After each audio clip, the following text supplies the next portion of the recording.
So I got this big old bird, 13-inch, and having a little issue here. You can see when I go to arm it, this back motor just won't pick up and start. And I'm messing with it. I'm turning down the settings in the ESC firmware, putting the startup power down, demag, kind of toying with the percent idle power in beta flight. Just thinking like, what could I do software wise to fix this? Is there something? Really, it's a, my first brain goes to startup power. That's where you'll get a desync there. And going to plug it in, and guess what we see there? Right here. This lead came off. This right here. Now this is a bird received in for tuning. I'm surely gonna remelt all those with a big, fat, thick solder iron, just solder iron tip, just to make sure those are well melted and well attached to the ESC. If that just came off like that, probably from pushing on this to get down to the USB here, that I want to make sure the rest are, because those coming off in flight, that could be a big problem. And nutsing around in here, just getting down in here to check this out. I just been nutsing around, taking this off. This one now popped off here as well, and that's just me taking the flight controller stuff apart. You can see in here I'm not loving that as well, and I agree. It is, these big joints are a pain in the ass.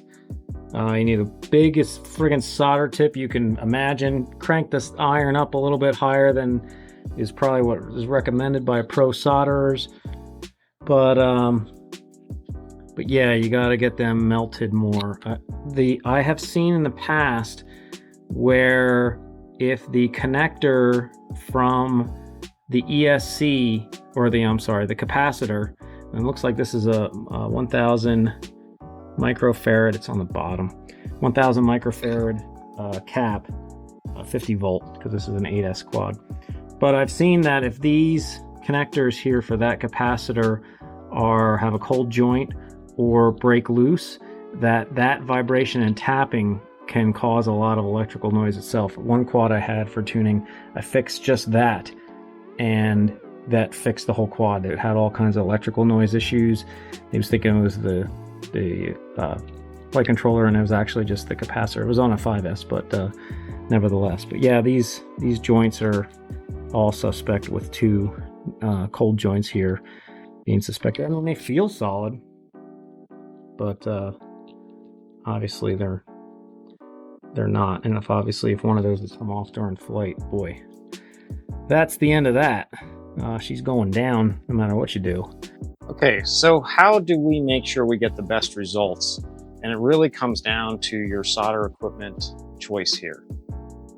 Now, ultimately, a lot of people have something like this, and I should actually bring out one more piece of equipment. There we go. A lot of people have this, one of these TS models here. And what I would say with this, let's talk about the different pieces. So this, the TS100 kind of model, this would be the last thing I would try to grab for. And if you would try to use this, I'd want to make sure that I didn't use this tip. This tip is way too small. Even if you crank this all the way up, this would be my last choice. So I would set that aside. If that's all you got, if this is all you have, then you definitely need a bigger tip than this. You need to have some sort of big chisel tip. The next option here is a bench soldering station. In a bench soldering station, so this is a 60 watt soldering station here. You can see that down here somewhere in the readings there, 60 watt. And that's okay. In either case, if this is all you got, you definitely, again, do not want to use the standard tip. You want to use something bigger. So you want to be using either a chisel tip, or a lot of times I'll use this blunt nose tip, because you need something that can hold a lot of thermal mass. And again, 60 watt, I believe these are 60 watt here as well. This is a 65 watt.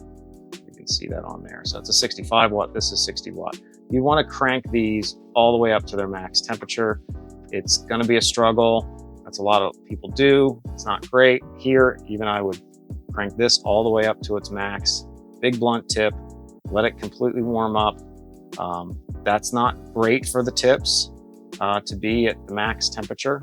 You can regulate that to some extent by, if you take the tip and you dump it and you touch the solder blob or the entity you're trying to, it will transfer some of that thermal heat from the tip at its full wattage here or its full temperature. It's not wattage, temperature. So even at a low temperature, when you touch, it's going to go up to full wattage here. This is really a temperature regulator, low temperature, high temperature, things of that nature. So, but what you need to do is kind of over temp. It's almost like overclocking your PC, right? Well, it's not exactly the same, but you need to over temp it so it's at a higher, so when it dumps that thermal mass into the part, it's a higher thermal mass that's dumping into it. Because that's really the issue, is trying to warm up the ESC and the solder and the wire and everything. So that's that. What I really would recommend the most is something like this. So if you don't have one of these, check it out. This is something that you would more get for just, like cars and things of that nature. So we're starting here at, it's a 2 trigger option. It's 100 watts and 140 watts. So if you pull the trigger some way in, that's 100 watts. If I pull it all the way in, you can hear it maybe click. That's 140 watts. And even with this, and this is just you kind of pull it in, the light turns on, it will warm up, give it a little bit of time to warm up, and then you can start to touch that thermal, the tip here to your soldering object, and it will give you a better melting, because again, now we're backing that with 140 watts, which is over double what something like this or this are going to put out, right? You need a bigger soldering iron, essentially, is the trick here. Even with this, and this can get really hot and corrode a lot on the tip, you've got to have something so you can clean that tip. That's going to be key with it as well. And you need to not ignore solder basics, flux. You need to flux up take some of this pasty flux, put it on the ESC, put it on the wire, tin the wire, tin the ESC, then bring them together. Again, using something like this. Watch your ESC, watch your mechanic. The whole board is going to heat up a lot, especially when you're trying to solder. The biggest pain is soldering something to the grounding pad, because any of the grounding pads touch the ground of the whole board, which is like usually a slice within the board. So when you're looking at something like this, you're trying not to heat the whole thing up, but you do need to get these pads nice and hot, and make sure you're at a spot where the solder is melting on these pads. Again, something like this or this on these big quads with big wires and typically beefy ESCs, it's going to be difficult. So you got to play everything right in that case. Big tip, turn the heat up, there's plenty of flux, make sure the tip is nice and clean, tin it. You're going to have all the scenarios come right. It will make it a lot easier if you have something like this. You still have to, flux, tin things, keep the tip nice and warm, so that heat transfer, can get from the gun to the ESC by having a nice clean tip, which this helps you get there. So, like I said, it's a pain, especially for the grounds, to do these grounds, because you have those big XT90 wires coming in to touch to this.